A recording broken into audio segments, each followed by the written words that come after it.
Parliamentary debate has begun on the Constitution Amendment Tobago Bill 2013. Prime Minister Cameron Prasad Bissassa brought the bill to the lower house this afternoon.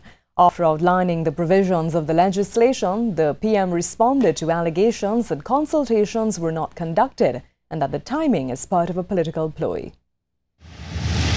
Fresh from Tobago, the Prime Minister says she spent the last couple days on the island interacting with the people of Tobago and preparing for today's debate. Mr. Speaker, I met people of all ages, and their passion and commitment to Tobago has left a great impression on my mind. My conversations I had with them left me in no doubt that the change we are proposing is just, it is necessary, and it is fair. And so the PM says it is with renewed vigour and confidence that she brings legislation to the House to give Tobago greater autonomy. The Constitution Amendment Tobago Bill 2013 will limit the powers of the Parliament and Cabinet and expand the powers of the Tobago House of Assembly and Tobago Council. The Tobago House of Assembly will be able to legislate for Tobago in the same manner that this Parliament is able to legislate for Trinidad. There will be a constitutional protection that laws may not be passed which are in conflict or inconsistent with laws enacted by this Parliament. Tobago will also have a constitutional guarantee of a higher budgetary allocation. It currently stands at 4.9% to 6% of the national budget. The proposal is 6.9% to 8%. Furthermore, Mrs. Prasad Bissassa says the power to borrow will be up to 15% of the PSIP allocation. There will also be a shift in the maritime boundaries of 6 to 11 nautical miles from the present baselines. Mr. Speaker, this new definition of maritime boundaries will give a sense of a new physical and geographical identification with the island. It will reinforce Tobago pride and patriotic spirit. The Prime Minister says work on this Tobago legislation began since 2010 when the PP took office, and consultations were conducted every step of the way. Mr. Speaker, we published the Green Paper, as I have described, for comment in February 2012. After extensive research and review, we appointed a committee in June 2012. Consultations took place. These were held June, July last year. The report was reviewed, recommendations accepted. These recommendations were based on the consideration of views of persons who attended the consultations, as well as those who sent written submissions through the electronic media or otherwise, including from the Tobago House of Assembly. Pointing out that internal self-governance for Tobago has been 123 years in the making, the PM responds to criticisms on the legislation being brought on the eve of the THA election. If not now, when, Mr. Speaker? When? Delay further, Mr. Speaker. This is not a process that will be completed today. I made it abundantly clear that it was our intention to take this bill and the one that will follow with the consequential amendments to the THA Act, that they will go to a joint select committee, Mr. Speaker. But she suspects she knows why the PNMs Orville London and Ho Choi Charles from the Platform of Truth disapprove of the timing.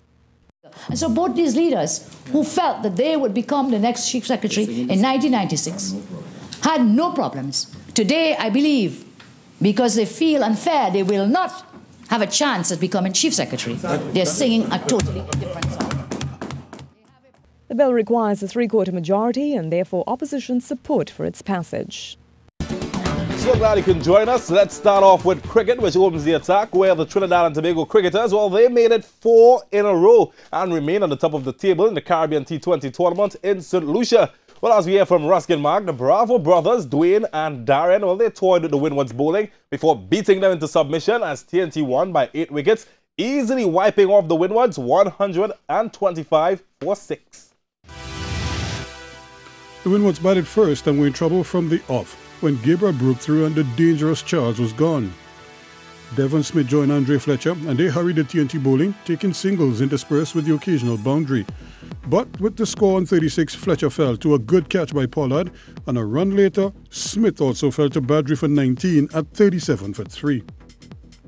Keddy Lesporis and Liam Sebastian steadied the innings a bit and kept the scoreboard ticking over without really getting at the TNT attack, which was disciplined throughout despite the superb batting conditions.